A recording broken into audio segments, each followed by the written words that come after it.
In a world where war never ends, one man carries the weight of a generation, survivor of the battlefield, bringing you hard truths and hot lead, reviews from the locker, and trips to the meat grinder. Now he's taking you behind enemy lines, not into combat, into truth, stories from 1st Recon Battalion, with no BS conversations. Marine, veteran, Brad Iceman Colbert, where legends tell it like it is. This is not just a podcast, it's a mission.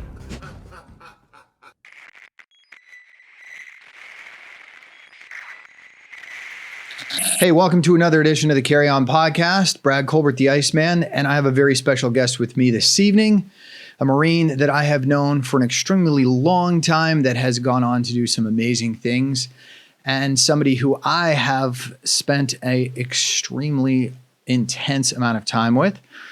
The always awesome, always sarcastic, and always smarter than I am, Ray Person. Hey. So I really appreciate you being here. And I wanted to start off with a question that I know is going to annoy you, and we'll just set the tone right there. Hollywood has done a really good job of pumping out a lot of movies about war, about the Iraq war, about a lot of other wars. And so I think a lot of the mainstream civilians have an understanding of what war culture is like, what military is like, and a lot of what you and I did and what you and I know dispel that. So how do you react when somebody comes up to you with a generation kill question and asks, hey, is that what it was really like? And I placate them. I give them, I think what they're looking for. You know what I mean? You can kind of tell somebody's angle on when they ask that, kind of what they're looking to get out of it. So I go ahead and give it to them. Okay. It's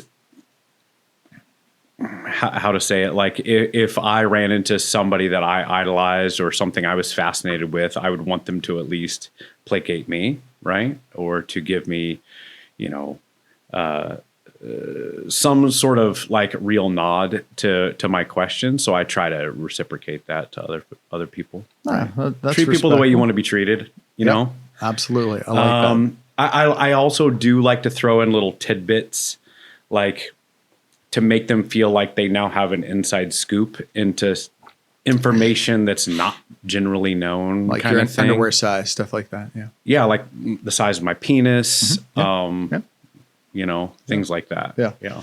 I promised myself I wouldn't try and steal Rudy Reyes' spotlight with that kind of topic. So we'll stray somewhere else. We'll just kind of push. We'll see how much you drink and whether your shirt stays on. So this shirt definitely stays on. Yeah, I can promise you that. I pulled this out of the closet just for you for today. Yeah, and I put on one of similar ilk.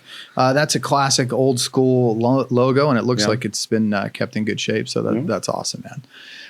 And so along the 1st Recon vein, why don't you remind everybody what drew you to the Marine Corps and what drew you to Recon specifically? So I was a fat nerd in high school, and I was doing a paper for Advanced American History, like a dual enrollment college course, and I don't know how it happened, but I came upon the paper I ended up doing was on like special operations, right? So I was researching, and not just U.S., but like I was researching, the SEALs, the SF, the Green Berets, the Israelis, like all these things.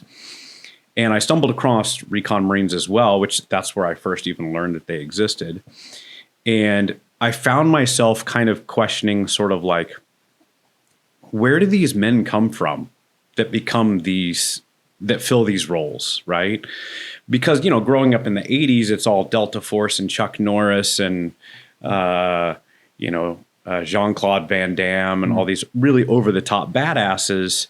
And so I almost started thinking like, is there like some place in Ohio where they like breed them like Sparta or something? Like seriously, I'm from middle of fucking nowhere, Missouri, And so, and then I really started reading through what the requirements were to do it, like, oh, this many pull-ups and this many sit-ups and this run time and this is what their screening process looks like, right? As part of my research. And I was like, holy fuck, I think I can do this. I think what helped too was at the time I was going through what I jokingly refer to my midlife crisis at 17, right? Yeah. Where I was tired of being a fat nerd. And so I started running like 6 miles a day and going to the gym, and I'd lost a ton of weight. And so I already knew the run times that I could have. I already knew how many pull-ups I could do. And so I was reading this and I was like, holy fuck, I could do this.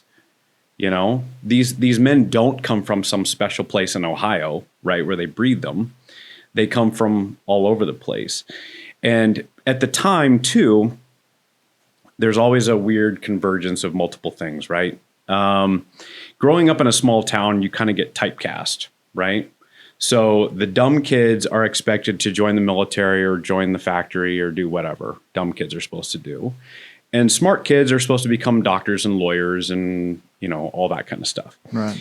And so I had, from a really young age, thought that I wanted to become a doctor. That's what I was going to be going to college to do. Is proctology, I would imagine.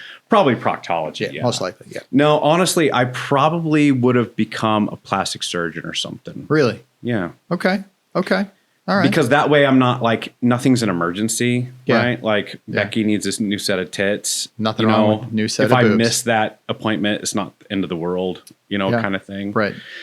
Maybe do some pro bono stuff for like people with like burn scars and shit like that too. Sure. But low pressure, right? And so I had this midlife crisis, right? Had me questioning everything. And so I thought, I don't really know what I want to do. I know that's what everybody tells me that what I want, but what do I actually want? And I was like, I don't know. And so I saw the opportunity. I was like, I really like the recon Marine kind of underdog aspect of things. And so I was like, you know what? Fuck it, all of this. I'm going to call the recruiter and become a recon Marine. And so I found that there was an enlistment code that they were doing at the time, right, like 11F, or I don't know what the code was, but I knew it all because I was doing the research. So I called a recruiter and I said, hey, I want to enlist. This is the code that I want on there to become a recon Marine. And he came and signed me up. Now, what year was that? 1999. Okay. Yeah. And you were in for 4 years? Yeah. Nice. Yeah. Do you think that the Marine Corps transformed you or changed you, or did it just bring out what was always there to the forefront? I think it just brought out what was already there. Okay. I think that's for me personally, Do you regret only doing 4 years, or were there times where you wish that you had stayed in longer, done more? Initially when I first got out, I kind of maybe thought I would regret it. But looking back and very quickly after, I kind of knew before I even went in that I was not going to do it as a career. There were too many other things I wanted to do. And for me, the Marine Corps was to help me cleanse my palate, right? It was the ginger between courses. And so it allowed me time to push myself, go see the world, go find out what I actually wanted to do. Nice. And it just so happened that you enlisted during a pivotal moment in our country's history. Mm-hmm. And when you first arrived, you were assigned to 1st Recon Battalion. Yeah. And when did you come into the team? It was 2000. So Danny Redmond and I came over from ARS, the Real Recon Producing School. Which is closed, by the way. I don't know if that has any bearing into your lineage. Just I know. I mean, they did shut it down. there only so much good can come out of a place before it's tapped out. And you know what I mean? Yeah, clearly it was tapped. Yeah. So you and Dan Redmond came over. So Dan Redmond and I came over in 2000. We both got chopped to 2nd Platoon because it was 1st Recon Company at the time still, Yep. right? Yep. You guys had just started your MEU workup. Yeah. And we were going to be headquarters bitches is what they thought they were going to do with us. And so Joe Croninger and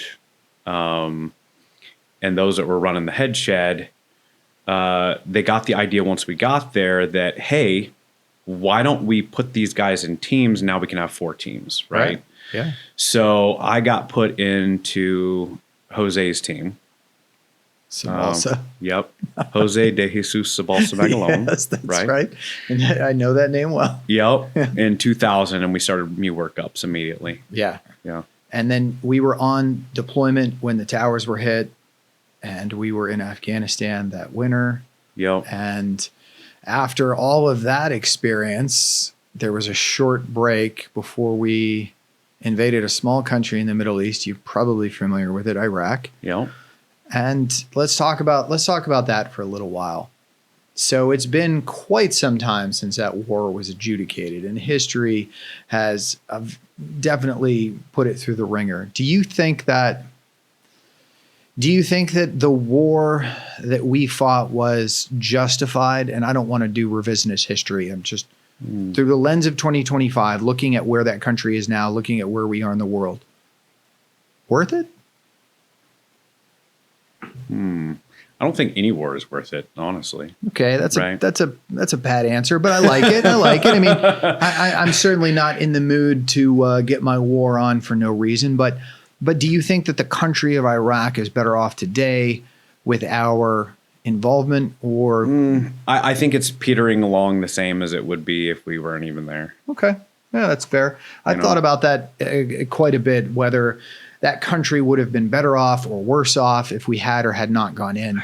I don't know. I think that at the end of the day, Hussein was a despot and he probably should have been deposed.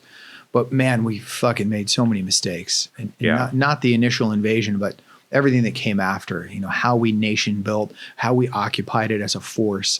And then even to this day, how we are shepherding it through its evolution, and it's definitely fared better than its neighbor, Afghanistan. But yeah, wow, quite a few mistakes were made. But that's looking back at it from this vantage point. Right. And you and I in 2003 obviously had no idea what the long-term impacts of that engagement were going to be. But honestly, at the time, it felt really good. If the point, I think, how to say this. I'm not a psychopath, right? But I'm a realist, I guess you could say, where, certain things happen, and that's just, things happen. You know what I mean? I'm not going to get bent out of shape out of it. So the Iraq War initially was just, well, this is just another thing they want us to go do. I was impassionate about it. Right. But then one of the interesting points was when we ran into the Bedouins. Remember when we got to the area where they had all those canals dug? Yes. And that was Saddam had dug those canals to drain the marshes because the marshland Muslims lived down there. That was in kind of southern Iraq. Yes. And we started running into them, and these people literally had no shoes and were living in tents, and they were like, "Fuck yeah, guys." And they were grabbing shovels and pitchforks, and they were like, "We'll jump on your Humvees and go fucking attack Baghdad with you." It was, it was interesting. And I was like, okay. Here's a people who have literally been trying to be exterminated. And now we come in and they are so happy and so ready to go fight and kill with us, So I was like, okay, there's some good that comes out of this.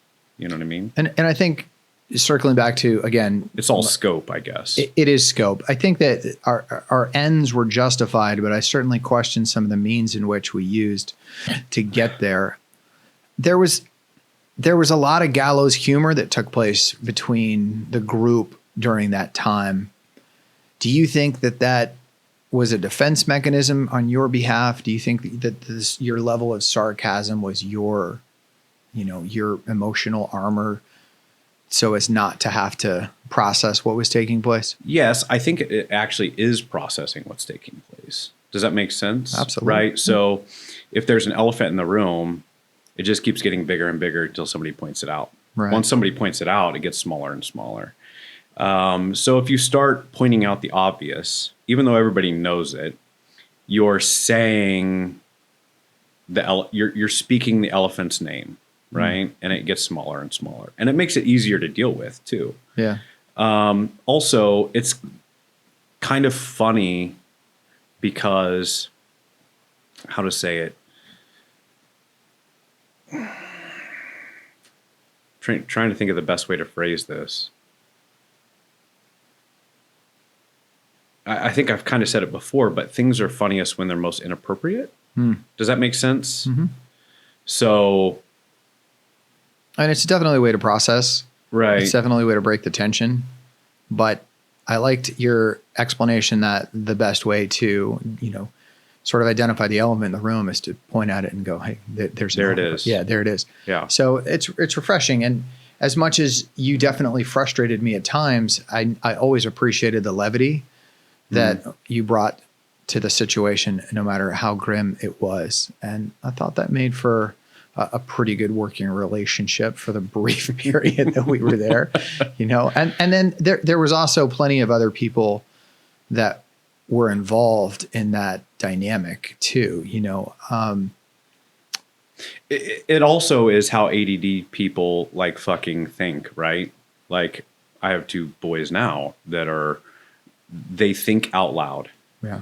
And they're exactly like me. There's God's karma, right? I got two of me now. And so they just think out loud. That's just what they do. And so I think at that point in my life too, I was the same way. I thought out loud.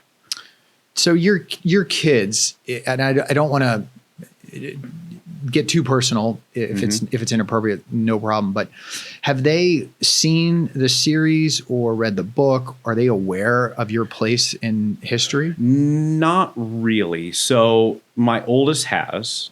So he snuck the book off of the bookcase and read it, much to his mother's chagrin. Yeah. At 13. And or actually, I think a little bit younger than that. Wow. Okay. Yeah. If it was my wife's way, they would not read it until they're 30, right? Yeah. Or whatever. No doubt. So, and then he really wanted to watch the series, and my wife said no. She said no, and then she finally broke down as she's like, "Okay, let's watch this, but we have to watch it together, so that we can provide you with context as to what's actually happening here." Because at that point, when they get to a certain age, all their friends talk about it, because you become somebody that people whisper about when you're not there. Like, "Oh, Josh is blah, blah, blah, blah," right? And so everybody kind of knows, but they're afraid to ask directly, kind of deal. So he knew about it from some of his friends who's heard it from their dads and all that kind of stuff. My twins, they're 11 now. They're just starting to realize this now. Like, they had a teacher at school that was told by somebody, and I guess he had the book at school the other day. Ooh, okay. And he goes, and I guess he opened it up and he's like, "Why didn't you tell me your dad was in this book?" And they're like, "Because we didn't know." Yeah. Yeah, and they're deal. Probably too young to digest a lot of that stuff. Yeah, absolutely. Did your older one understand the context of the conflict? Does he know enough about the Iraq? He does. So my oldest is sort of an old man in a kid's body, right? He's like an 80-year-old dude, like he could move out on his own right now, kind of deal, at 15 and be fine. God, that'd be amazing. I'd love that. If my kids he would be get a responsible. He would pay his taxes. Yeah. He would pay the light bill. He would do all the things responsibly that he's supposed to do. And so, yeah, he did understand the context of it. My twins, again, they're two of me, right? They probably won't have the context until they're in late teens or early 20s or something like that, really. And did you have to unpack or explain anything to your older one about Not what took too place? much, really. No? I mean, there would be times when we would pause things and we would be like, okay, so this is why this means this, and this is why that happened. But it was just kind of here or there. And sometimes he would pause it and be like, okay, so what's going on here with this? So it was poignant questions that he would ask throughout, but it wasn't something where we had to belabor the whole process, right? Okay. And nothing that took place that made you cringe and wish, oh dear God. Watching the whole thing made me cringe. It's the same way with me. I hadn't seen it. I had seen a few episodes in the beginning, but then watching it so many years later, 100%. I'm like, oh my God, this is so cringy. Yes, I do know. It's the same way with me. And this probably isn't going to resonate with some of our folks, but it's like listening to yourself on the answering machine. I just sound like an idiot. And I'm like, please, somebody lie to me. Tell me I don't sound like that all the time. Well, and then too, in the series, right, they kind of typecast us a little bit too. You know what I mean? And made us not exactly who we really are. I always tell people that the book is about a 90 to 95% solution. The TV show, it's about an 80. Yeah. Well, you give it more than me. You do? Okay. What do you say? So the book, I think, is spot on.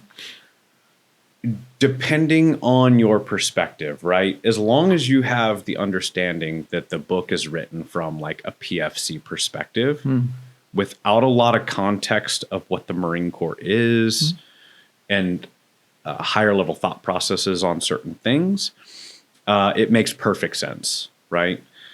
And then the series, I think, is I give it like a 60%. Really? Yeah. Okay. They did a lot of copy and paste. There was a lot of things that were said that were not said by the people that said them. Like it's an interpretation of an interpretation of an interpretation. A little bit in some ways, yeah. But I think that there's always a creative license that has to take place. Evan's job was to document it with a high degree of fidelity. Correct. And then he had control over the book and how it was published. But the screenplay of that book was really out of his hands. Correct. So I will give kudos to the technical advisor on the project. Eric Cucker, who did a decent job. Okay, I said it. And Dirty Earl. And you got to give Dirty Earl some props. Yeah, and Dirty Earl. So they did a good job, I feel, of making sure that the characters were at least realistic. They reined a lot of stuff in to keep it from being a Michael Bay movie. Oh, yeah. You know what I mean? And David Simon is not the type of person that wants hyperbole in his products. This is a guy that did The Wire. Yeah. A lot of people have good things to say about him. So I thought. As far as his ideas or his thinkings about the films, because I kind of helped out for quite a bit of it as well. And what I liked about David Simon is he kind of said, I want a Marine to be able to watch this and not see anything wrong with it. Yeah. Yeah. And so even when they were writing new dialogue, he said, I wanted to keep what they said, even though we made it up, within context of what the guy might have actually said. And authentic. Like personality wise, would he have said these types of things? Then let's do it that way. Right. And he did that a lot with Evan as well. He relied on Evan heavily to say, hey, I kind of want this character to say these types of things. And Evan would give him the thumbs up or the thumbs down on whether that fits that guy's personality. Right. Yeah. So speaking of Evan, as you know, he passed and under some pretty unfortunate circumstances. And I had spoken to him probably about 6 months prior to him taking his life. He was intending to come out here to visit. It had been a while. He had a family. He had a newborn that had some issues that he was working out, some health issues. And it seemed like that was, being resolved and he was going to, come out. And then I got a call from Lily who said, hey, I don't know if you know this, but he had killed himself. What was your contact with Evan prior to his death? How recent had you spoken to him? And was there anything that gave you an indication that this was coming? So I had talked to him. He and I texted back and forth a little bit about 2 weeks prior. Okay. And nothing really came. Evan was kind of an odd duck to begin with, right? Like, kind of reminded me of like a burnout. You know what I mean? Like that kind of go with the flow, chill, kind of burnout personality. And so I honestly didn't see anything off. And honestly, even a few months before that, I was at his house. His wife made ribs and we all ate at his house. Okay. Met with his kids. And again, everything seemed totally fine there, but it's hard to peg an odd duck. You know what I mean? Yeah. They're always an odd duck. It's hard to tell when they're being odd from being odd, you know? I do know. And Evan and I had spent not just during the conflict, but a lot of time together afterwards because of our geographical proximity in the Southern California region. And we commiserated on a whole host of things and broke bread together. And it was never anything, and I know we had some demons, but it was never anything that I expected to see from him. Yeah. And especially more tragic, and suicide is always tragic, make no mistake, but because of the tender age of his children. Right. So I was really, I was devastated to hear that. Yeah. There's been quite a few people. I don't know if you remember Adam Weber. Yep. Because he took his life as well. Last year. Yep. Yeah. And he was working on the same kind of programs that I was, governmental programs. And there's been a few other people, and it seems, people call it an epidemic. I don't like that word because I think it's a cliche and it doesn't really codify the gravity of this situation. But if, for lack of a better word, it does seem like there's a, epidemic of veterans taking their lives, and nobody can point to a specific reason why. But do you think that the military, through the VA or as a home component, is doing a good job of identifying and helping with this problem? That's a heavy question. Not really. And part of the reason is because, and it's not even the VA's fault, right? Like, how many times do you go to the VA and the first questions they ask you are all about suicidal thoughts and have you ever thought about that? I mean, they're doing what an institution can do to try and deal with it, but it's not something that can be solved with an institution. Does that make sense? Okay. How would you solve it then? Honestly, I think it can't be done at that high level. It has to be done on a much smaller level. And part of it is because every situation they're all generally the same, but they all have their own uniqueness, right? So like, you have to even look at, right? So maybe there's confirmation bias in the whole suicide thing to begin with, right? It appears as though there is a high suicide rate within former military guys. But if you look at former military guys, they're all pre-selected personality types, right? That are already willing to do things that are more extreme, that are at least mildly comfortable with death, right? So you take a group of the population and you pre-select it for these certain qualities. There's more than likely going to be some sort of correlation with other qualities, one being maybe proclivity to suicide. So I think the better thing to do is to take a step back and make sure that it's not a confirmation bias thing. Yeah. Where okay, it appears as though it's higher, but that's because we're pre-selecting for that type of behavior to begin with. A lot of these people are predisposed to this behavior, and then you hyper energize them with experiences, and then you dump them back into their baseline. So I think the vast majority of problems with veterans going off the rails, especially wartime veterans, people that have been in combat, things like that, is almost more of an identity thing issue than anything. It's, I had overthrown 2 governments by the age of 23, right? Mm-hmm. And how do you take a 23-year-old that was responsible for that much stuff? I mean, yes, it wasn't me by myself, right? But I had been party to overthrowing 2 governments by that age, and now I joined some corporate office where they think you're retarded and not capable of anything, right?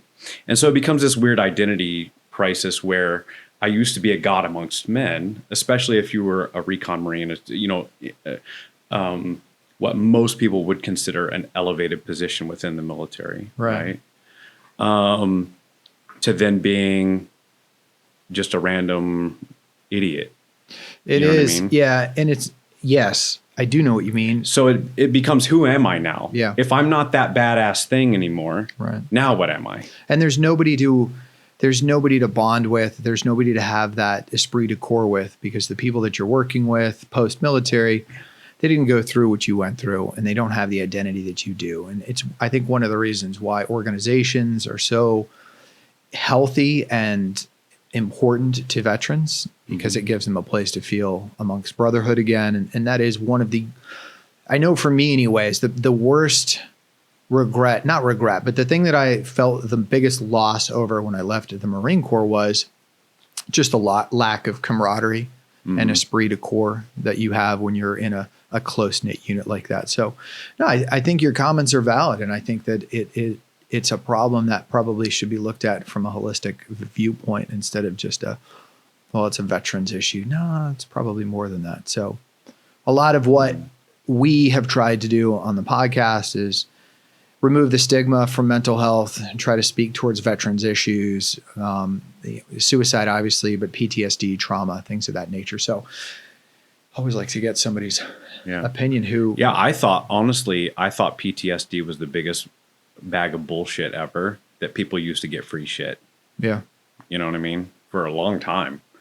And it wasn't till some people that we know kind of went off the deep end. Yeah. And I was like, okay, maybe there is something to this, right?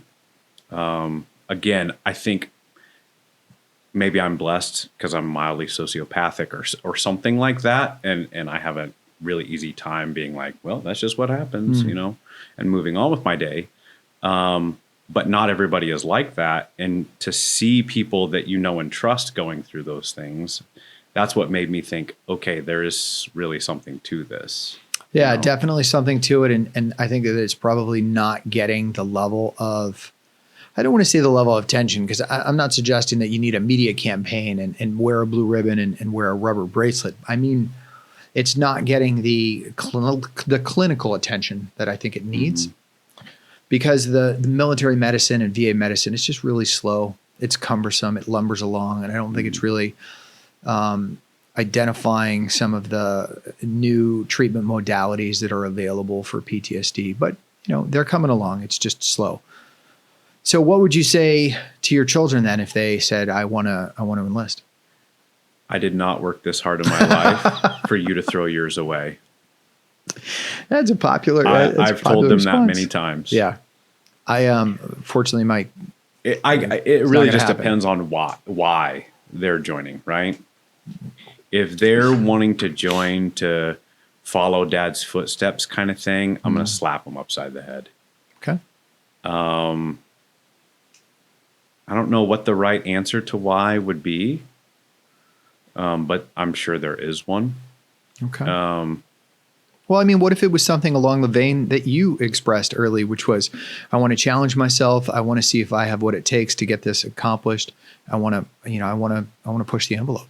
Yeah. What if it's not something as simple I as don't know. Now the dad in me is awakened. You know what I mean? Okay. And I want my kids to be better than me. Right. Yeah. And why spend 4 years of your life finding yourself when you can use that 4 years to, you know, Maybe. make a shit ton of money or whatever. But it helped mold you. It helped give you the ethos. It did, yeah. But I came from a different place, right? I think to truly be effective, you have to come. How to say it? to truly be effective in the military, I don't think you can come from a pampered childhood. Okay. That just tees up a softball. So your kids have been very pampered. Oh, yes, of course. Yes. I did not work this hard in my life for them to throw theirs away, right? Do you think that I worked my ass to the bone so that they don't have the childhood that I had. Yeah. No, it's a fair point. And we always want better for our children. And I probably would have a very similar conversation if it came to my doorstep as well. So I empathize with that. Do you think that the military, and I'm not limiting that to the Marine Corps, but do you think that the military culturally is the same today as it was when you? Absolutely not. And what's changed? I have my own opinions, but I want to hear yours. From the outside looking in, right? Yeah. Thank God I got out when I did. And this is across all branches, but even within the Marine Corps, you hear the horror stories of all the DEI shit and all of the like sensitivity training and all of the like shit that's not military, right? It seems like, again, from the outside looking in, that the military as a whole completely lost their way and stopped being a fighting, killing machine and turned into almost like a social experiment and a political leverage, right? But it's always been that way at some point. It has, right? It's always going to fluctuate between things like that. I don't know if I could have dealt with Garrison Marine Corps. Yeah. I always jokingly say I had the perfect Marine Corps enlistment. You did.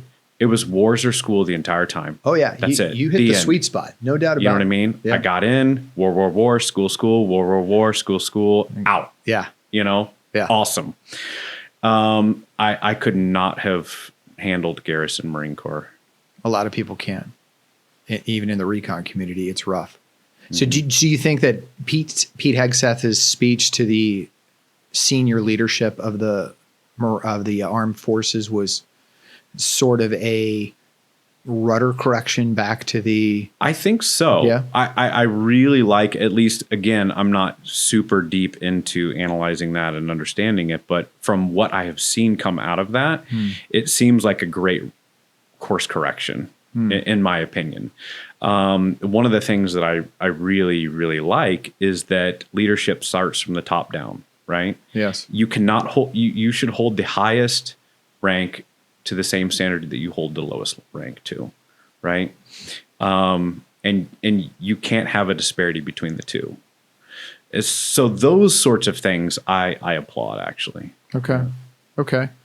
Yeah, I definitely agree with that sentiment. I think that getting back to our core values, and I mean that in the most generic of, not Marine Corps, but right, DOW, is healthy. I think that remembering why the military exists is healthy. It's not a self-licking ice cream cone. It's not there to give people jobs, college education, and to give them a clean haircut. It's right. It's to kill people. It is to enforce the foreign policy of the United States for better or for worse. Now, we always hope that our civilian leadership are going to wield this sword appropriately, but you don't get to pick that. Correct. You need to remain a sword. Yeah, you need to remain a sword. And so I like you, appreciated the tone and the intent behind it. We can argue the politics till the sun comes up, and I don't want to do that, but I definitely liked where the intent was. Yeah. Yeah. And it's interesting, especially as we look towards everything that's going on in the world today, and obviously Ukraine and Gaza, but also the ones that are yet to have been fought. A lot of people are anticipating Taiwan being invaded at some point, and there's a couple of different ways that can go down. And it's those type of future conflicts, whether it's geopolitics is going on all the time. All the time. The world is continually melting down. And always will be. It will. Right. And so it's that question that I look at is, are my children going to be of age during the next conflict? And do they give a fuck if it's not if it's an existential one? 9/11 was very much a galvanization of United States culture. And of course, the false patriotism that went along with it. But Right. it caused a lot of people to enlist. They wanted to represent. And so I wonder if such an event happens, but it happens in a foreign country and a foreign shore, is it going to have that same effect on America? Is it going to cause a resurgence of enlistments? And is my kid? I mean, if you think about it, I mean, we had 9/11, and then we had before that, the only other time that we've been really attacked is Pearl Harbor. Right. You know what I mean? That's not a very frequent thing, right? Fortunately. Honestly, the next conflict that we get into is not going to be one of those galvanizing conflicts. It's just going to be something where we throw people to a meat grinder. You know what I mean? And it's interesting because and most people don't give a shit. Most people that aren't in the uniform don't give a shit. Right. Yeah. Yeah. But I would want to have a serious conversation with my, child, whether they were going to enlist or not. If it meant, hey, you're going to go over to Taiwan, you're going to help defend that island against the Chinese amphibious invasion. Yeah. Good luck, buddy. Yeah. So, anyways, I digress. It is an interesting dichotomy because I'm a stickler for the rules, but I also fucking hate them, and I buck them at every turn. And I liked the Marine Corps because it has a code. There's a principle. It's like you can bend the rules, you can break some of them, but at the end of the day, there's a code that you have to follow. Well, and I like that, but you're right. Like but it's all based on intent, right? So there are rules in the Marine Corps you can bend. There's rules in the Marine Corps you can break. But the reason that you can bend them and break them is because the intent of the rule you're adhering to. And sometimes to adhere to the intent, you have to break the rule. Okay. Right? Interesting. So, but for me, I hate rules. Well, I always jokingly say I only follow the rules I agree with. Right? Yes. That's why. Which is what everybody does. So many speeding tickets. Right? Yeah. I only follow the rules I agree with. I'm not going to follow rules I don't agree with. But in the moment, in a military anyways, that's a challenge. I think that it works in the reconnaissance community because of the independence and the decentralization and the trust that is placed in the very smallest of unit. Correct. On a larger scale, chaos.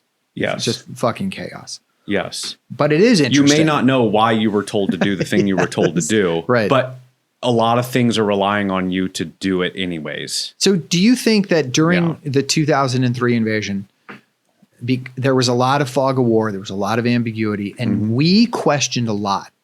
We questioned and bitched a lot, which a lot of people didn't like after the fact. But the leadership that was giving those instructions, the leadership still had trust and confidence in our abilities. It was never questioned. And at least for me, I think that went a long way towards, all right, I'll eat this pile of shit because I have faith and confidence that you have noble intent. You do. Yeah. Do you agree? Do you think that the leadership that was demonstrated during that conflict was noble intent? That depends. Okay. Right? I think honestly, half the leadership was all about looking good and getting medals, okay, and setting themselves up for political office later. Who specifically? You want to name names? Okay. Nope. Got it. I think that there's a granule of truth in what you said. I have to think about that as to how far out that ripples. Or I think there's that.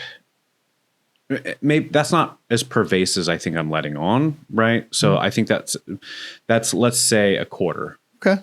A quarter of it was that. Okay. There's a quarter that was naively charged. We're the Marine Corps. Let's do everything by the book. That was another quarter, right? I think another quarter, and probably the one I had the most friction with, would be the power struggle quarter. And that's an interesting one. I've kind of explained it before, but when we went out as a team, like you as a team leader, you were the field commander. Yes. Right? Yep. Brad Colbert was the field commander. Yeah. You were the top dog. Yeah. You answered to no one. Right? Yep. And now we move with all of our headquarters elements. And now you've got a gunny that's your boss, or says he's your boss, right? You've got a lieutenant that says he's your boss. You've got a captain that says he's your boss. You've got a staff sergeant that says he's your boss, right? And I don't think it was as much with where we specifically were, but generally speaking, you had a lot of people that rank says I'm the boss, but operationally you're the boss. I'm going to enforce my power over you. Yeah. Right? You're my bitch now because you're near me. It was right? a lot of by proxy. It was I'm being a recon Marine by proxy. Yes. Yeah. It was very frustrating for me to go from what we did in Afghanistan to segue. Mattis would give us commander's intent and we would leave and go do it. And it was great. And then that got fairly diluted for the reasons that I think you explained quite nicely during the 2003. But then after that, it got exponentially worse. I went back again in 2007 to Fallujah, and I was a platoon sergeant at that time. And it was incredible. Like I thought, this is my platoon. I will manage them as I see fit. But that same layer of bureaucracy was very invasive over me. And I think as a country, we also lost our tolerance. We completely lost our tolerance for risk. When you and I were in Afghanistan and even Iraq to a lesser extent, we operated like we trained: slick, fast, light, mobile, small team. No Kevlars. No flak jackets. None of that stuff, right? We did immediate action drills. We had a shitload of ammo and we practiced bounding, all that stuff. And then, you fast forward to 2007 and holy cow, you're wearing 100 pounds of shit. Yeah. And it suddenly became unacceptable to get injured, to get in risk in any form or fashion. And I thought that was a really unfortunate pill to swallow as a country, as a Marine Corps. That zero risk mentality when the Marine Corps was at its very beginning trained to throw caution to the wind, to charge the fucking hill and stab anybody that got in your way. Right. So that was unfortunate period. I hope that we can go back. Well, now you're making me enjoy the fact that I got out even more.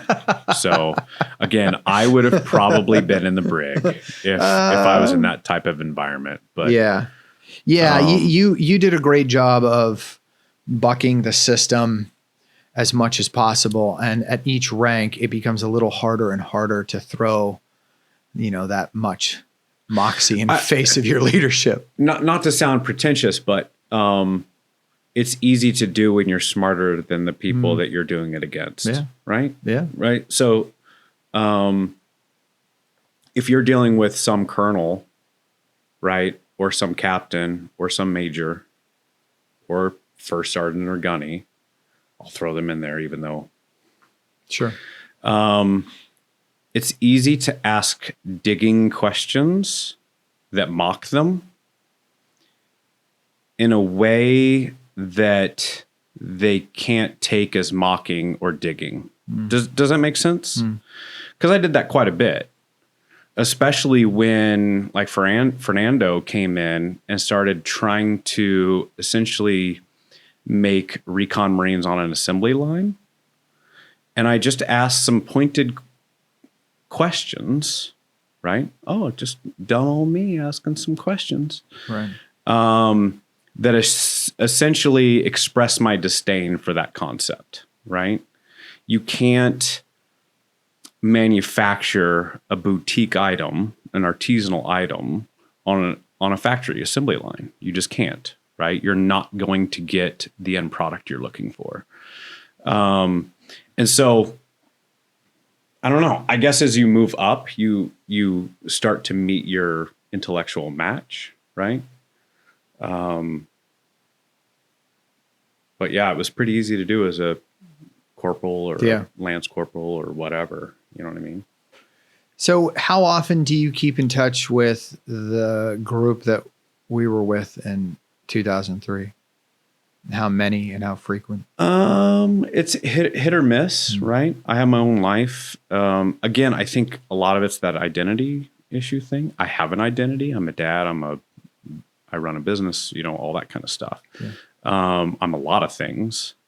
I think I tend to keep in touch with a lot of people in a way that tries to keep them, help them stay in check. Okay. If that makes sense. Okay. Like almost like a duty. It is fun to reminisce too, right? Like sure. It's when you run into the old high school buddy and you're like, oh, remember Miss Whatever's class? And it's fun to do that as long as that doesn't become like literally all you talk about and all you do. You know what I mean? Yeah. Going back and partying until 4 a.m. Yeah, that's not me. I don't do that. Yeah. No, yeah. I understand. So there was an incident that took place during the conflict that was dramatized in the show. It was also published in the book. And I think we dealt with it on a platoon level in real time in the moment. And that was the instance that took place when Trombley shot a group of Bedouins that were on an airfield that we were told was occupied by no one else other than the enemy. Mm-hmm. And I mean, he engaged civilians, and we ended up treating one of them much to the displeasure of the sergeant major. I want to ask what your thought was on the ambiguity of that situation, what the morality of that situation was. And it speaks to some of the topics that we were talking about earlier, which is leadership and unclear orders. And then, do you follow them, and where do you decide to not follow them? So a couple of things there. We can start with, what was your take on that situation, and whether he was out of, I don't want to say out of line because he shot some fucking unarmed civilians, but right or wrong? Yeah. So I say he was totally fine. Mm-hmm. Shit like that is going to happen. You do not stick 20-something-year-olds or hell 18-year-olds or whatever into a life or death situation like that, and then expect them to make perfect decisions with 20/20 hindsight all the time, right? That stuff is going to happen.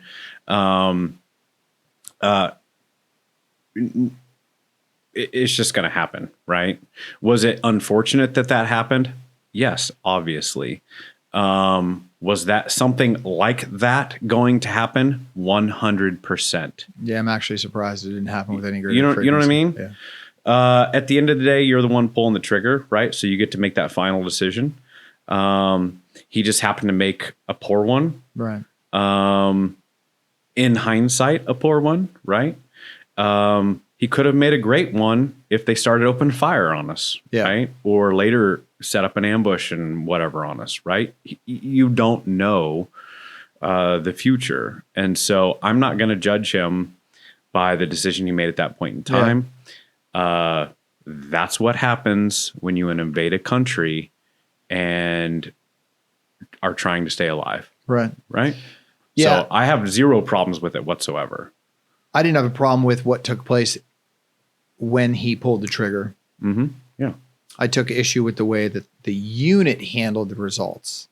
I feel that, we had at least a tacit responsibility to the civilians that we shot just to make sure that they were not going to, bleed out. And maybe it's because as a parent, I have a soft spot for a kid with a bleeding, stomach wound, but I definitely don't have an issue with what Trombley did.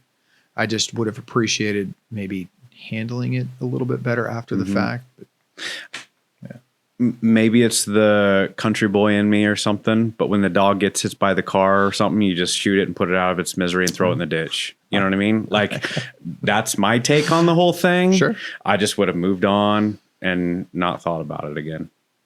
That's what happens. This is war. So let me ask you this. You know, I'm not going to cry over every. No, absolutely not. Right. Shit does happen, and I don't have an issue with that. And if we were pressed for time, or if it was a casualty in the middle of a firefight, it would have been a blip on my radar, and I would have completely moved on. But the fact that we were stationary, we were sitting there, we were waiting on things, and they came up, and now it's in your face. Now it's in your face, and you're like, well, I'm not going to put a bullet in their head now. Right. I mean, so can we at least, we have an hour or two. Let's pretend to get something rallied. So I think that was the only point that I would bring up. So I was trying to catch a few Z's because we had been, it had been going for a while. Honestly, and this is to Trombley's credit too, we had been awake for days at that point. Yes. Moving fast. And I mean, nobody anticipated that we were going to move as fast as we did, outstripping all of our supply lines. We didn't expect the Iraqi country to capitulate as fast as they did. Yeah, very shortly after that, we had to start eating the hume rats. Yep. I think. Yep. Like we ran out. Day or two after, Oh, fuck yeah. It was in so many ways one of the greatest successes military campaign wise, and in others, some of the biggest failures. Right. And it's just such an interesting dichotomy across the board. We were a great dice roll, and it worked out, right? Yeah, it did. And it could have gone any other way, but it didn't. Mm-hmm. It went our way, and it was good. Mm-hmm. I mean, the fact that we didn't lose a single person, not one person. Yes, Patrick got wounded. Yeah, we had casualties. Yes. We had, what was it, Patrick? And we had, what's his face with his forearm? Yes. He took the bullet in the first ambush. Yes. But that was it. Yeah. That's pretty rare. Yeah, that's awesome. Yeah, especially considering how fast and we're moving and tip of the spear and the size of the unit. But I wanted to ask you, of all the Marines that you worked with, in the 4 years, and I appreciate the fact that it's short, but you've also met folks after the fact. Is there anybody that you would unquestionably follow, even if you knew it was a bad idea? No. Okay. I wouldn't unquestionably follow anybody while I was in either. Good. You know, that's an honest answer. I like it. At the end of the day, I'm my own person, so I make the rules for me. You are your own person. Yeah. Yeah. So you're aware of what some of the fellas are doing post Marine Corps for their next chapter of the life. Reyes being one of them. Mm-hmm. Yeah. And so beautiful. Yes, everybody agrees. So beautiful and so paper thin. So what exactly was his suggested tagline for this show? I think he suggested one. No, he didn't suggest it, but I did think of a great one. So I think you really missed the tag on this podcast. You could have called it Big Gay Brad's Big Gay Podcast. Damn it. I didn't even think about it. I think that would have been on the nose. It's not too late. Right. Yeah. It's not too late to change. Look for the Carry On Podcast to be rebranded soon. We can have Matt and Trey Parker maybe draw something up for you. Small penis, googly eyes. Love it. Can't wait. But I think Rudy's going to be pissed because, that does take away his demographic. Yeah, it does. It does a little bit. Okay. There's enough to eat there, right? For everybody. We'll share. Share. Yeah. Yep. I dig it. And on that note, on the whole podcast thing, I'm never fucking calling you Iceman. That's okay. That's the gayest thing ever. Yeah. Yep. and a lot of everything, not everything, but a lot of what I do is completely over the top and sarcastically so. And I like it that way. Yeah. Yeah. Funny story. It was some guy. I think he was a recon. He was a recon Marine after my time. And you guys were in Iraq together. And he ran into you. Maybe he was a recon Marine, maybe he was an infantry guy. I forget what it was. Okay. I think you were a gunny at the time or something like that. Okay. And he ran into you and he called you Iceman and you chewed his ass. He's like, yeah, he chewed my ass when I said Iceman. You never get to call me that and blah, blah, blah. And I was like, you should call him Big Gay Brad. That's what everybody that really loves him calls him. I probably wouldn't have chewed his ass out as much. Yeah, it's a lot of over the top hyperbole. Aspera will have to unpack that if I ever have him on the show and explain where he came up with that moniker and why. But it haunts me to this day. I can tell you that. But yeah, man, like I said, I embrace it. Yeah. The Iceman, and that's just what it is. Yeah, as long as they get the spelling right. Mm-hmm. Yeah. How do you misspell Iceman? You'd be surprised. Interesting. Yeah. It's kind of like person. People misspell that all the time. I don't know why. They think they throw an A in there, Pearson. That's Pearson. Yeah, it sure is. They also put an S on the end a lot, like I'm persons, plural. No. Which the plural of person is people. Like, I don't know. That's not even a word, right? It's got to be hard being you. It is. Yeah. It is. The beard's nice. I got to say, thanks. I really like it. Thanks, it's a good look. It's my operator beard. Yeah. So definitely. the beard came. So when we had our twins, right? You have no time. Your time is gone. And so I just stopped shaving because I had no time to shave or to take a bath or anything really. And it just started growing, and I haven't cut it since. It works. And no new ink. Like I expected to see you sleeved up, and you're not. I thought that's what we all did when we left, and no, I'm glad. I am all so the relieved. tattoos I have are the ones I got in the Marine same Corps. Ones. Yeah. Good. Nice. All right. I like it. What did you think of the Woodford Reserve Double Oaked? Yeah, it was good. Did you care for another splash? I would love some. Yeah. I like No one's giving you Jason. Just a little. I think it's nice and smooth. Yeah. Very nice. We just let this thing roll. And it's got good spice. That's how I like it. Yeah. Thank you, You'll sir. like my. It's got a little smokiness to it, which I like, a peppery. The bourbon that I make is a high rye bourbon, and I think you'd really enjoy it. That's good. Yeah, it's the double oak that you were pining over the last time.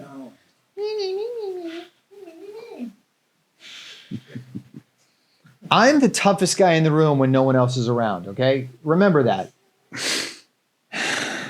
Okay. I'm the toughest guy in the room when my wife is not around. That's right. Okay. So Evan was in our vehicle. Mm-hmm. I really didn't want him in the vehicle at first. I was pretty resentful of this reporter. It wasn't until much later that I was like, okay, he's not bad. He means well. He's not out to fuck everybody. And he kind of grows on you. That was my impression. What about you? I actually kind of enjoyed the fact that he was with us, like early on, even from the very beginning, because who better than to have me my own person that writes all my stuff. Hey, write this down for me, right? Yeah. And go tell the world about all my great things I say, right? No, who doesn't want their own narrator, right? Especially for something like this, Right. because a lot of people go through have been to Iraq, right? A lot of people have been there, and a lot of people have done it. But it's really interesting that people lock on to us as somehow unique and special. Yeah. And we're not. There's thousands of people that did the same shit we did, if not worse, Yeah. that nobody knows about, nobody cares about. People only care about us because somebody told our story. Yeah. You know? But it was a story that a lot of people have said they identified with, even correct. in the Army and Air Force and other branches that were on the ground. Like, yep. That's how it is. At an E5 and below level, that was That's war. it. Yeah. And he kind of got it right. Okay. So you had a different experience from the very beginning than I did. And I wasn't a TL, right? I wasn't looking for image. I wasn't looking. Yeah. I'm just along for the ride. You know what I mean? Sure. I'm going to bounce here after a year, right? Yeah. You got to imagine, this is my mindset. I had a year left. Yeah. I'm bouncing after this. Like, I don't care. You know, Yeah. I'm not trying to make this a career.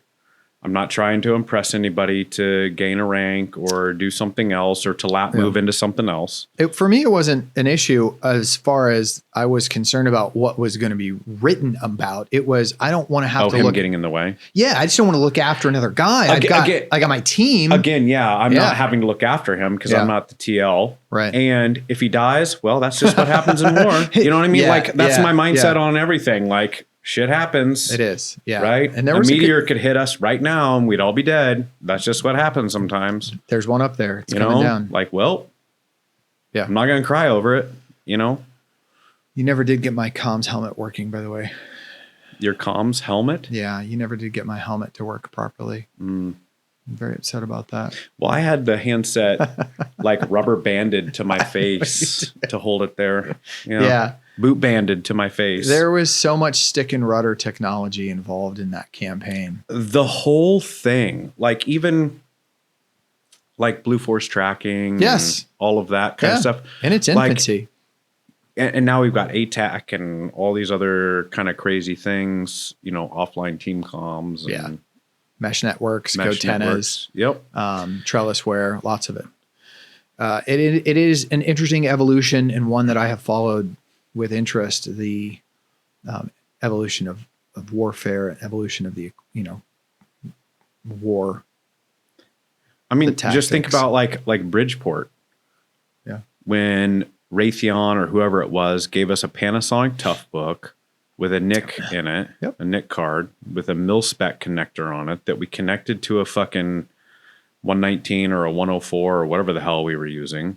119. And a Canon EOS 30 with the huge SD cards. Oh, yeah. Yeah. And we had to hump that up and down a mountain to take a picture and then black and white it and then draw little perimeter lines and a north-seeking arrow so commanders could see what they were getting ready to jump into. And now they just fly an over the horizon drone and it's done in 30 seconds. Mm-hmm. It's definitely better, more efficient. So I did want to touch on Evan. One thing that was kind of interesting. I always saw Evan as like a retarded Labrador. Does that make sense? Golden Retriever. Or Golden Retriever. That's what I meant. Not Yeah. lab. A Golden Retriever. Yeah. Like just so nice. Yeah. And just not gullible, but seemingly gullible. I think he played that pretty well. He did play because that. He was not gullible at all. No. He was very insightful on certain things. He used that aw shucks attitude to get in with his audience and to be an investigative journalist. Yeah. Correct. And it probably worked quite well. And he just personally is like that. Yeah. I don't think that's a persona he does. I think that's truly, he's just inquisitive like is that. For him. And sort of this is interesting. Yeah. Kind of like a golden retriever smelling something weird in the woods. Yeah. It's a cow shit. Let me roll in it, So he was pretty true to form. And I think a lot of the people that you and I went to war with were because we knew them beforehand. A lot of the guys that you and I were with in 2003, we were with in 2001. Mm-hmm. So we had already been to Afghanistan at the infancy of the Afghan war. But then we also had an influx of people who we weren't with and we didn't know, folks like Trombley and some others. So do you think war brought out a difference in them, or did they simply, enhance their already existing traits? No, I think war is like drinking, right? It brings out who you truly are more. Okay. It just amplifies who you are, right? Okay. When you're half the world away doing the most taboo thing a human can do, right? That's when you can be the most raw and naked with who you really are. There is a lot. There's a beautiful piece and a beautiful symmetry almost to that whole conflict, because one of the things that I have always told people about war is that it strips away that social lubricant that we have lathered on us here in peacetime. And I'm not to suggest that you suddenly become a raging asshole, but the little things. You call spades. You're candid. Mm-hmm. You're candid over charisma. And I think that in a crisis is so important.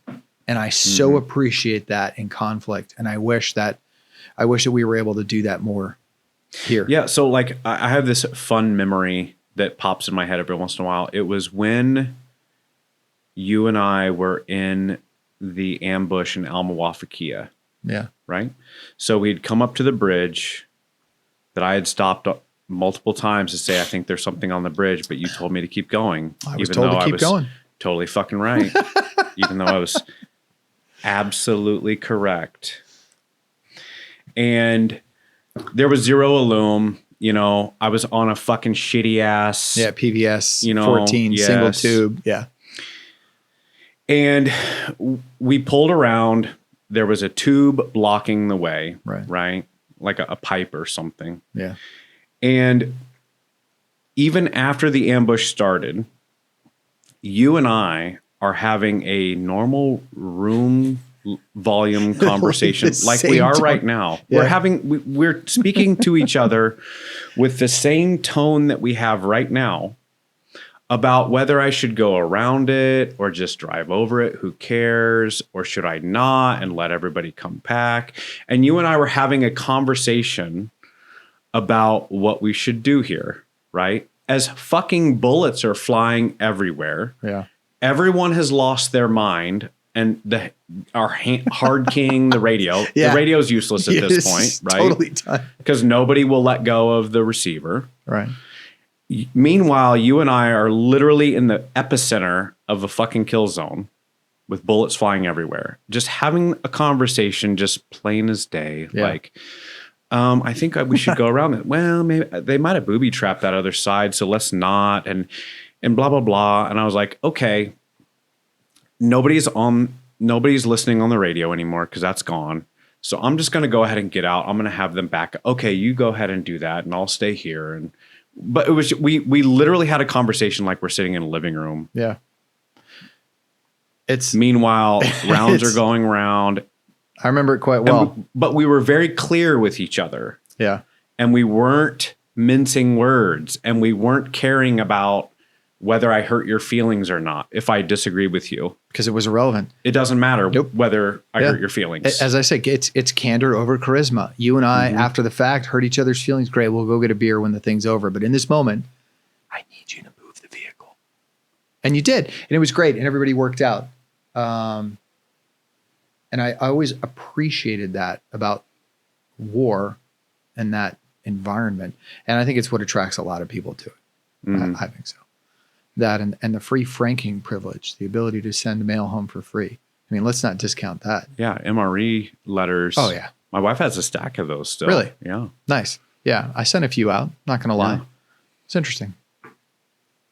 Maybe those will go in the Marine Corps Museum someday. I thought the MRE cardboard letters. Didn't we have like a small something? I know First Recon did, but I thought there was something from Generation Kill that made it in the Marine Corps Museum. Did they? I saw, because I go out there fairly often for work. Yeah. And so I had never been to the Marine Corps Museum. It's a great museum. I'm down in Quantico all the fucking time, right? For other things. And I was just like, fuck it. I'm going to stop at the Marine Corps Museum and just go through. So it's just me and this old ass man who is bored. And I'm like, show me around, bro. You know? And they were just getting ready to open the Iraq War wing or section of it. So you couldn't walk through it yet. You could just like kind of look down in it. So I was looking down in there being like, is there anything I recognize from there? You know, I think there is. Because, and two, it's probably not as much for you, but like for me, when I talk to other veterans that have been to either Afghanistan or Iraq, their experience of those two places is absolutely nothing at all like my experience with those two places. Right? I'll get some veteran to be like, oh, were you at FOB blah, blah, blah? And I'm like, that didn't exist when I was there. Yeah, there were no fobs. Do you remember the Burger King at whatever? Nope. No, I don't remember that because that didn't exist. Yeah. Like, we slept in fucking holes. Yep. Yeah, we dug holes in the dirt. There were no bases. Nope. There was no running water. There was no amusement. There were no phone centers. No. Right. And for both for me. Like I never went back. So Right. so for me, those two places are sleeping on the ground in holes Yeah. and having absolutely nothing there. The proper You know. invasion. And most people that have been there all know Fobs and Burger King and all that kind of stuff. And they try to relate. And I'm like, I don't, Yeah. none of that stuff existed, bro. You were there at the beginning. It was, Yeah. it's funny because in my latter portion of my career, not many, but there were people that I would interact with that were not alive when those towers fell. And I'm like, That's insane to think about. Yeah. I was a sergeant when the 9/11 happened. We were on ship. We were getting like, drunk Yeah. in Darwin, Australia. That's right. And then the whole Yeah. world stopped turning for 24 hours. And yeah, so that was the most, I think that's what ended it for me. Like, okay, I'm officially fucking old. Yes. I'm sorry, Lance Corporal, you were born when? Yeah. And now, of course, I don't know many, there's not many people that I knew that are left enlisted anymore. There's people that I interacted with in an official capacity at Fort Benning at the Basic Airborne School or others. And I'm like, yeah, you were there. You yelled at me. Like even the guys that were junior when we were there are retiring now. Like Everybody's out. Baptista, because Baptista's working with you now, isn't he? Yes. A different group. Right. But yeah. Yes. So, and it's popular. It's where a lot of folks seem to end up Yeah. because you get a lot of what we loved about recon community with much higher pay Yeah. and freedom of movement. It seems like a better 90% of schedule. people all end up there. It's good. And then they get out to try and do something else. Don't do it. And then they go back. Nah, it's golden handcuffs. You Yeah. end up staying because Yeah. you're like, So that's why I never went that route. yeah. Because And I wanted it's my great. wife. I did not want to be overseas anymore. And when I first got out, the money was pretty awesome. Well, shit, man. You You, know, got out Danny as a Redmond- corporal. Everything's better. Yeah. Well, it was like 300, back in 2004, Yeah. and like Danny Redmond was calling me. He's like, bro, you fucking do nothing, come on. But I wanted my wife and kids and Sure. all that more than I wanted that. So No, I think you made I was ready to move absolutely. on, Yeah. not keep living that life. Yeah. Right. Yeah. Okay. So a lot of people know your relationship with me and my relationship with you from the book and the television show, but there's layers that were not expressed Because you can't. because you can't. Right. Because there's It took us backstory. years, right? How are you going to explain it? How are you in going to less do than that? years. Can't. Yeah. So you have the opportunity to now maybe air some grievances or peel behind the curtain. So It is how about is that it? time a year. It's the airing of the grievances time. That's right. So, And then the feats of strength. right. So tell us a little bit about how you came to be amongst. We were in the same platoon this in awesomeness. Afghanistan. Yeah. I was in a different team. I was in Jose's team. So we knew each other from that. Blah, blah, blah. We lived in a 20 by 20 foot box for a long time on ship. Oh, yeah. All that good stuff. So when we came back, though, from Afghanistan, you got guys that get out. A bunch of guys went to First Force. People kind of move around and things get reorganized, right? Team-wise.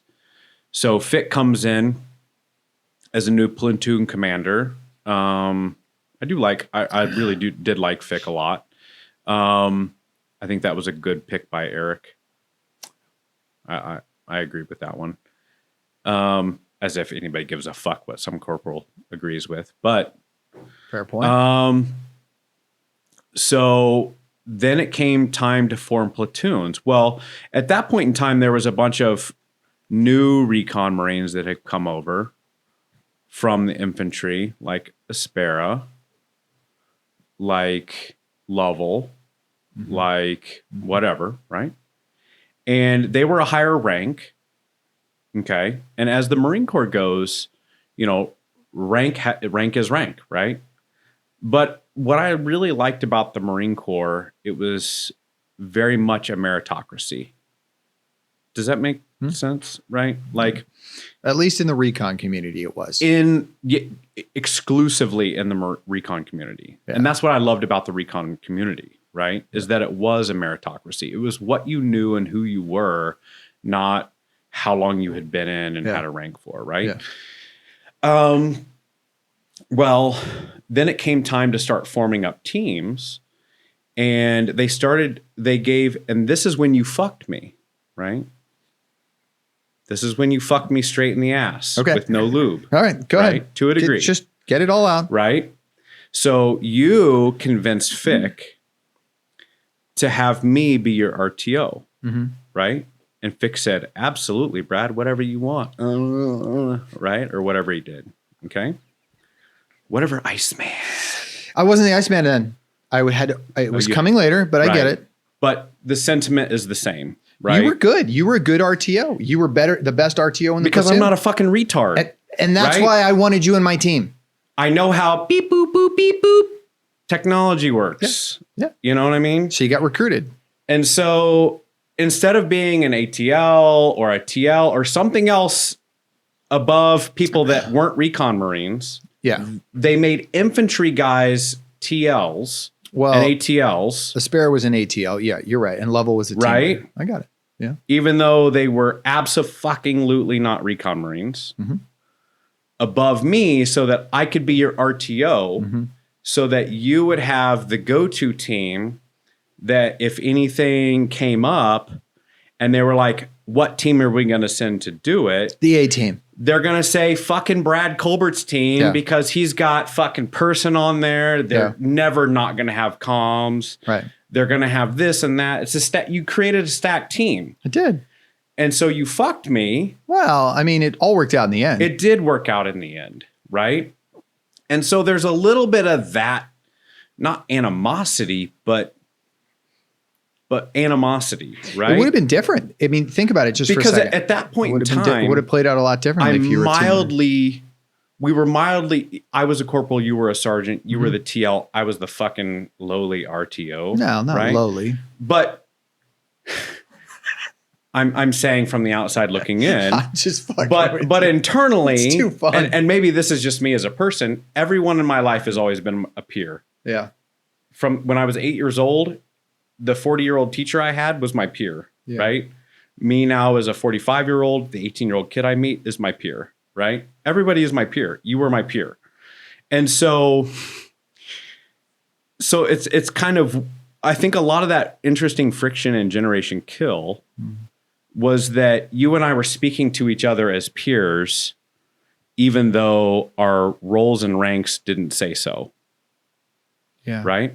So I was the RTO in your team, but people that don't understand the military aren't going to know that. They just know I was driving all the time. Yeah. The reason I drove all the time is because people lose their fucking mind when bullets start getting shot around. And I knew that from Afghanistan. I had seen that. You do not know how someone is going to operate under fire until you see them under fire. Okay? I'm fine under fire. Whatever. It's just a thing. Let's just deal with it. You know what I mean? There was no fucking way that I was going to let someone else be in control of my life if we were to get into a firefight because they're behind the steering wheel. Yeah. And the gas pedal and the brake pedal. Yeah. Right? I was going to be in control of my life. Right? Because I know I can handle it. It worked out. I mean, Trombley was the slack man, so he wasn't going to do it. And then we were the only team that had Trombley two vehicles. would have been the last person I think I would have let drive. I would have let Walt drive. Yeah, but Walt was in the other vehicle. As we moved on. Yeah. So, no. So originally we had Garza in our vehicle up in the gunner's spot. We quickly moved that out for Walt. Walt was in most of the time. No, I thought it was the other way around. I thought we started with Walt and then changed to Garza. Because Walt was in the first ambush we were in when we cut through that city. Yeah, the 50 cal was and they dropped the line. Yeah. And that got tangled on Walt, and I just fucking stop in the middle of the ambush. Are you sure that was Walt? Because in the show it says Garza. Now I'm confused. That was Walt Hasser. Walt Hasser is an amazing individual, by the way. I know. He's part of the country duo Wheat and Fields. I'm Wheat and he's Fields. We sing country music together now. That's our stage names. Yeah. Yeah, I think it worked out. I think it worked out extremely I was not. well. I was the driver because I didn't want to die at the hands of someone else. I wanted to be my own hands that led to my own death, if that happened. Right? Yeah. It's a good story. Because people do lose their fucking mind when rounds start coming down range. I had medley in my vehicle in 01, okay? And Honcho and Snickerdoodle. We almost, okay, you want to hear the ultimate, I will turn this car around? Okay. I'm going to tell a story that because you had Dustin Hill, yes, the Riddlin' Ranger. Keep going. Medley. And Honcho and Snickerdoodle. And Eric fucking Cucker. Yes. Didn't you have Mikey Phillips? Or no, was he on? No, he was someone else. Yeah. Okay. I had Patrick as my ATL. And Patrick. Okay, you had Patrick. Yes. You're good. I was good. Patrick was the Rock. We were out. We took the Humvee. We had modified this Humvee with a piece of tubular steel. Is this Afghanistan? Afghanistan, out of Fob Rhino. And we put a caster, but with the wheel off. We were literally painting the Humvees with house paint. Dude, it was great. To make them desert colored. And so shit. we took the 240 Golf, put it in the blades of the caster and just shoved a cotter pin through it. And that became a pintle mount. It was fucking ratchet strapped to the back of the Humvee. Mm-hmm. Critical engine design error. It had no block from elevation and traverse. So boop, straight down at you. Or like I'm driving with a 50 cal point at your head. Yeah. Well, 240, so 762. But but it could point down into the open Humvee, not a hardback. Yeah. Oh my God. So we're out there. We didn't have any hardbacks in Afghanistan. I didn't think. Nope, did we? None, yeah. None. Yeah. So we drive out there. We got to do this LPOP, and it was like, I don't know, hours of driving. Ended up going through a minefield. Not important. Not it's completely irrelevant to the story. Lots of shit happened that patrol. But Patrick got into an argument with Medley about maintaining the spotting scope. It was his job to watch. He was on watch. Mm-hmm. And he says, hey, you have to look through the spotting scope to look for people. It's like, I can't do that. I can't look through the spotting scope my entire time on watch. I'll burn my eyes out. It was just ridiculous. And it's like, what are you talking about? It's like, I can't look through the scope that long. They got into an argument. And I mean, it was Medley. Yeah. You know Medley. Yeah. And you know Honcho and Snickerdoodle. Yes. You know them all. Yeah. It was like his sophomoric, juvenile, just the most asinine shit that comes out of his mouth. And Patrick in his calm Southern draw, it just the most logical. And it's like, well, individual you'll ever meet. Yeah. And it got to the point where I'm like, fuck it, pack up your shit. We're going home. That's it. I don't want to hear it anymore. Everybody get your shit, get in the vehicle. No, we're going home. It was that fucking ridiculous at one point. I'll never forget it. It was just the most ridiculous thing in the world. Because we drove through a minefield to get to the LPOP. Didn't know it. And then had to find our way back. Bizarre. Was that when you guys went up to Kandahar or? No, that was before. Okay, before. Okay. Yeah. That was a fun trip. That was the one. The fun story from Afghanistan was, so we had bedded down for the night, right?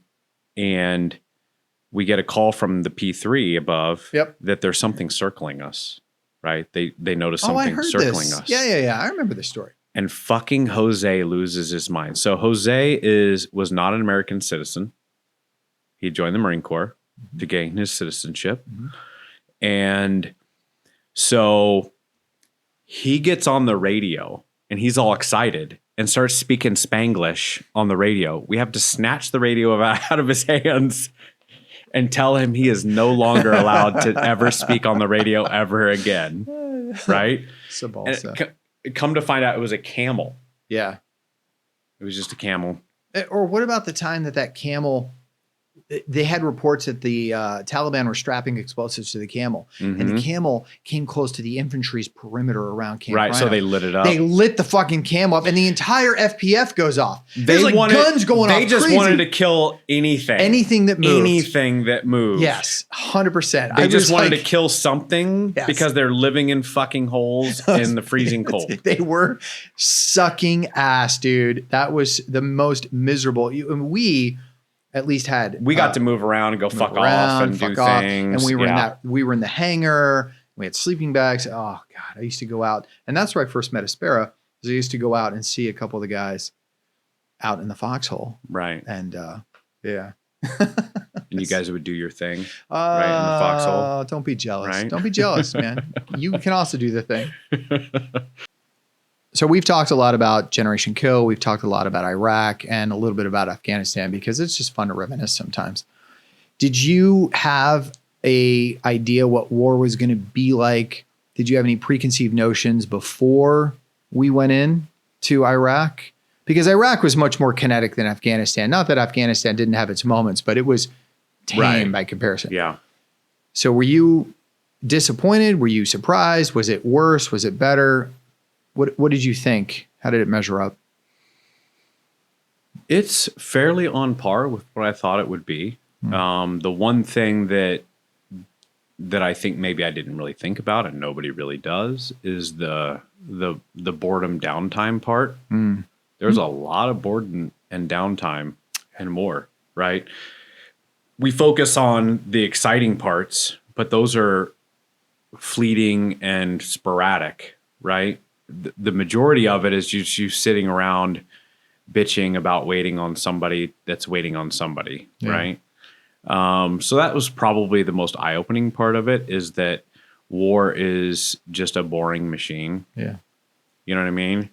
And so you're just kind of waiting around for your time to have some fun. So what was the dumbest part of it? What was the worst? I know, and I 100% agree with you about the boredom. Interrupted. War is nothing but long periods of boredom interrupted by intense violence. But you're very observant and you're very keen on calling out bullshit when it rears its head. I mean, there were a lot of stupid things that happened in 2003. So, like, I think the stupidest time for me was probably actually before the war.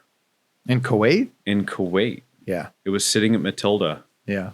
We sat there for fucking ever. We did. A couple months. Oh, yeah. Yep. And it was nothing. And so it started to turn into garrison. Yeah. Does that make sense? 100%. We were ready for war, but people were still. You and I had been to Afghanistan already, right? We were already ready for that, to live that life, because we had already lived that life. But the vast majority of the Marine Corps had not experienced that yet. They were all about shining boots and pressing camis and garrison. Yeah. And so when we got to Iraq, I thought it would be, let's get ready to fucking do this, right? Let's get back into Afghanistan mode, right? But when we showed up, it looked like Afghanistan mode, but everyone was still acting in garrison mode. And that to me was the stupidest part, is they were still trying to pretend to be garrison Marines, even when we're in the field getting ready to go fucking kill and maim and whatever we were going to do. Yeah. Right. And so that was probably the most frustrating part to me, is just sitting there fucking waiting for the army to get all their cots and fucking air conditioners and dildos and cappuccino makers and whatever else they were bringing with them, you know, so we could go fucking kill and maim shit. And we could get past fucking haircuts and goddamn uniform regulations and all this gay shit that garrison people obsess about. Sixto went to jail. You heard, oh yeah. Yeah. I ran into him at Free Fall Jump Master. Because that's where he diddled one of the girls. Right. Yeah. And then I guess Riverside was the other one. Yeah. Yeah. He's, I think, pretty sure he's still in. Oh yeah. Pretty sure he is. Yeah. Yeah. So He's a huge piece of shit. I've hated him from the day I first met him. So it was, whew, yeah. you know, which was, it was interesting in Generation Kill, how they tried to like, they pinned him as this, like this character the whole way. And at the end they did the wink and the nod, like, well, if they hate me, that makes them better joined together, so they wouldn't get fucking sued by him or something. Oh, you know? I mean, and I'm like, the guy was a piece of shit. Like, Yeah. what, everything up until that point, he was not doing it for a reason. He was Right. doing it because he's a fucking prick. Yeah. You know? Yeah. I didn't. Yes. We'll just leave it at that. So we've talked a lot about Generation Kill during this interview, and I think it's for good reason. I mean, that is, as you said, what we are best known for. So we've talked about leading up to the 2003 invasion in Afghanistan and how you and I came to be in the same team. And then a lot about Generation Kill and 2003 and Evan. And we have not talked at all about what happened when we came home. So how was your return back to 1st Recon Battalion, having got your war on, and then your transition out and the fallout of the articles, which came out within weeks of our return? Yeah. So not good at all. So I actually stayed back. So I didn't get back until July 4th. Right. When I had gotten back, everybody else was already on leave. And part of the reason I stayed back was because I'm getting out. Right. So I was getting out in November. And so I was like, I'll stay in the rear with the gear and just collect some more tax-free money, you know, my $1,200 a month or whatever it was. And so I'll just come back later. So I came back after the articles had released. And to say I was treated as a pariah is light, right? So I was very not welcome. And I could tell immediately that that was the case. So I quickly realized that I had become part of the scapegoat for a lot of people, right? There were a lot of people in the series or in the book, in the articles, that were not presented in the best light. And not to their own fault, right? Like, again, this is written from like a PFC perspective, right? So everybody with a higher rank is an idiot.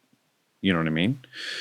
And so there were certain people that were thrown into situations where they were having to make do with the best that they had. There were certain people that were maybe characterized in a way that wasn't their full story, right? And they were not happy about it at all. Yeah. And they needed somebody to blame, somebody they had control over. And who better to blame than a corporal, right? Because you have control over that individual, right? You don't have control over Evan Wright. And so I'm going to take my anger and my animosity onto someone that I feel like was portrayed well in the articles. And so my first response was, hey, if you thought they got you so wrong, what makes you think that he got me so right? Right? Wouldn't he get me wrong too? You know, you can't have your cake and eat it too. But that didn't matter, right? They needed a scapegoat. They needed someone to blame and to vent their anger on. And I realized really quickly that I was, even if I stayed in the Marine Corps, which I hadn't really planned on necessarily, it could not have been within the recon community, at least at that point. And then the other part was I quickly realized that the Marine Corps as a whole was wanting to come down on recon with all 4 feet. Oh, 100%. So we started, you know, as with any cycle that happens, right? New platoon commanders come in, platoon commanders leave, right? Like the upper echelon staff transitions, and everyone that had normally been within the recon community was an intel officer or something like that, right? Like Fick was an exception. He wasn't a grunt officer, blah, blah, blah. But for the most part, they were intel officers because Grounder, that's their air role, right? Yeah. But what I started to see was everyone was being replaced with infantry officers. And their number one thing that they said when they came over was, we are here to fix recon. We are here to fix you cowboys. We are here to make you part of the Marine Corps. Yeah. Because you are not right now. And I realized at that point, this little enclave that I found within the Marine Corps, which I can live in, is no longer going to exist. I cannot live here. Number one, I'm the scapegoat. And number two, my environment is going to radically change. Okay. So even if I did stay in the Marine Corps, it would not have been in the recon community. I would have tried to lat move into like counter intel or something like that. You know what I mean? Yeah. Also, and I know you had an issue with this too, is that I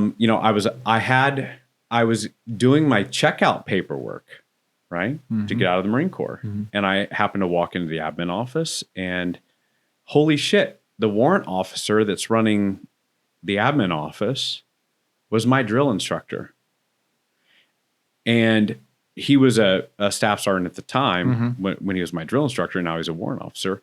And I was like, holy fuck, sir, hey, congrats, kind of deal.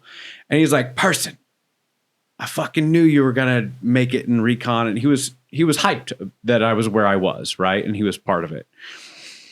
And he's like, hey, I got your sergeant paperwork right here. Your first sergeant hasn't come and picked it up. And I'm like, you do? Really?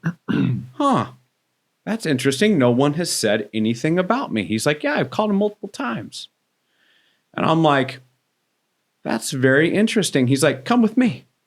We went to his office, and he calls the first sergeant and reams him a new asshole, right? Because now he's a warrant officer, right? And he reams him a new asshole and forces him to pin me. Good. Which he absolutely was not going to do. Wow. Yeah. You know what I mean? Yeah. So the only reason I ended up picking up sergeant was because my former drill instructor happened to be the warrant officer over admin when I was checking out. That's unfair. And I know that you had an issue with your promotion where you had to go meet with Mattis. I had to go meet with Mattis and every sergeant major in the 1st Marine in the MEF, in the whole MEF, all of them, every single sergeant's major. And it was just like, here I was in E5, meritoriously in combat promoted, but they held the warrant back until I justified my behavior and my actions. Right. Yeah, I've talked about that on previous episodes, but that's the first time that I've heard that story. Yeah. That's tragic. Yeah. Because I left 1st Recon Battalion August 16th of 04 to go to the Commandos. And I was out. I mean, I was out of the Marine Corps for all intents and purposes for the better part of 3 years until I came back. So there was enough for a generation to leave and come back. So when I stepped back, you'd have to do that. Right. And so in many ways I did what you said, which is I lat moved. You went from a pariah to a legend. But surely a fluke in the sense that I just got lucky, got an exchange draft, went over with the Commandos for a couple of years, I'm glad that you had the opportunity to tell that story because I hadn't heard that before. That sucks. Yeah, because I even put in for, like, how at the end of your 4 years or end of an enlistment, you can put in for 2 weeks of leave that's specifically to go to look for somewhere to live. Right. Yeah. I forget what it's called. It's like house hunting. There's a word for it, but it's basically house hunting. It's a thing you can do. Yes. I put in for that, fucking denied immediately. Nope. No, you cannot. That sucks. You know what I mean? Yeah. Yeah. I think And so at that point, I was like, is there a CAX I can go to or something? I literally lived out at CAX for the last however many months I had, just so I could be fucking away from. From what I've heard, I think you and I bore the brunt of everyone's resentment. Mm-hmm.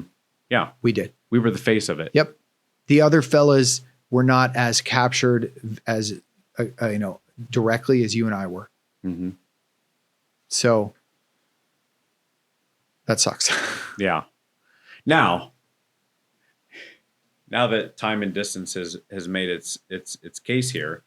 So there were fun things like Captain America. Yeah. The reason he has that fucking name Yeah. is because I fucking named him that. You know what I mean? Yeah. Like, years later, I ran into him at Quantico.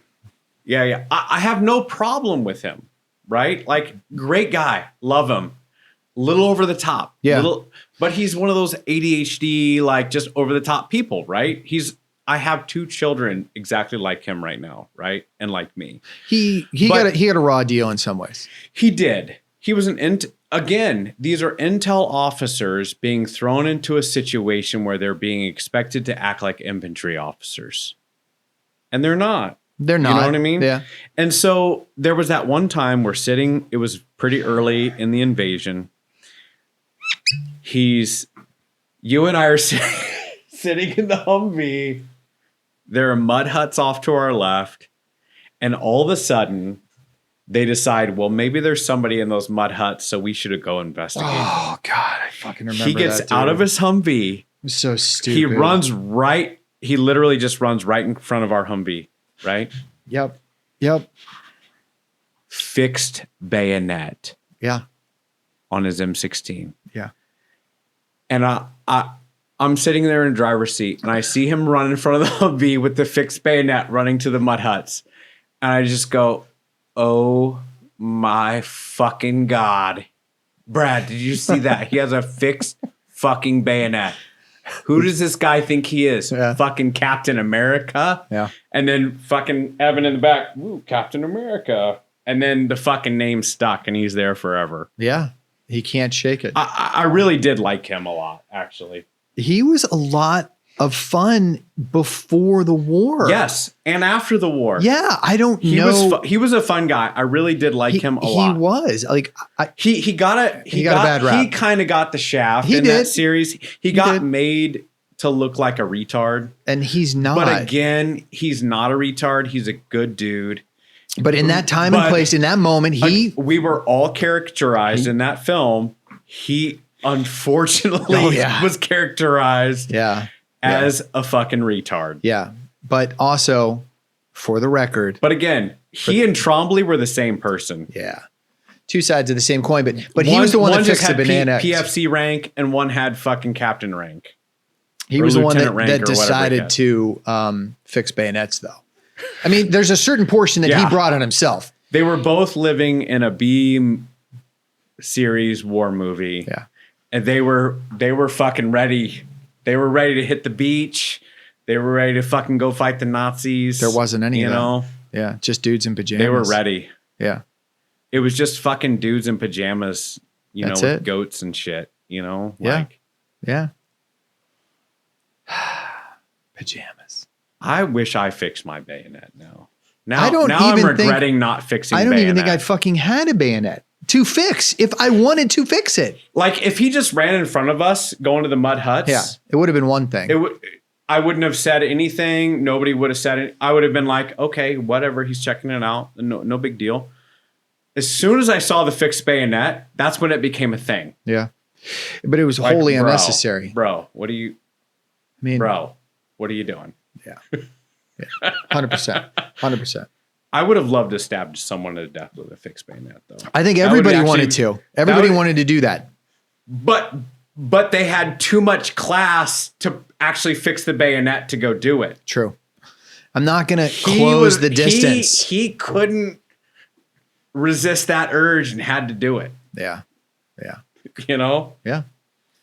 Poor guy. He should have gotten his bayonet kill. This whole thing would have turned out differently. If he got a bayonet kill, this would be a totally different story. We wouldn't be here talking about it. What a fucking genius. It it wouldn't have been Captain Why? America. We should all Would've been- fix bayonet. Like, he would have been Yeah, the fucking legend. Lion of Fallujah. That's you know right. what I mean? Yeah. Ooh, Or the something like Lion of that. Fallujah. Ah, that's a good one. Well, on par, right? Yeah.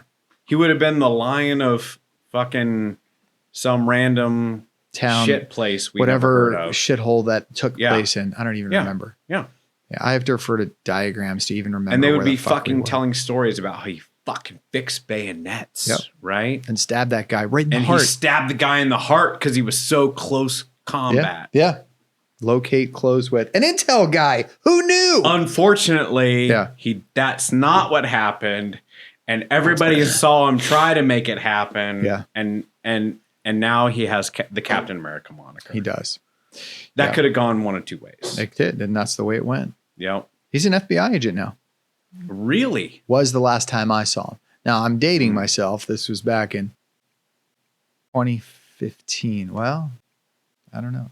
Josh, this has been great. I really appreciate you taking the time to talk about a lot of the things that we did and remember them so fondly, and then some of the less than shiny parts. So it's been great. I really appreciate it. Thank you very much. And as always, I am the Iceman. Shut your mouth, Josh. Until Big Gay Brad. For the Iceman, I am Big Gay Brad. And remember, stay frosty. We'll see you next time. Improvise, adapt, and overcome.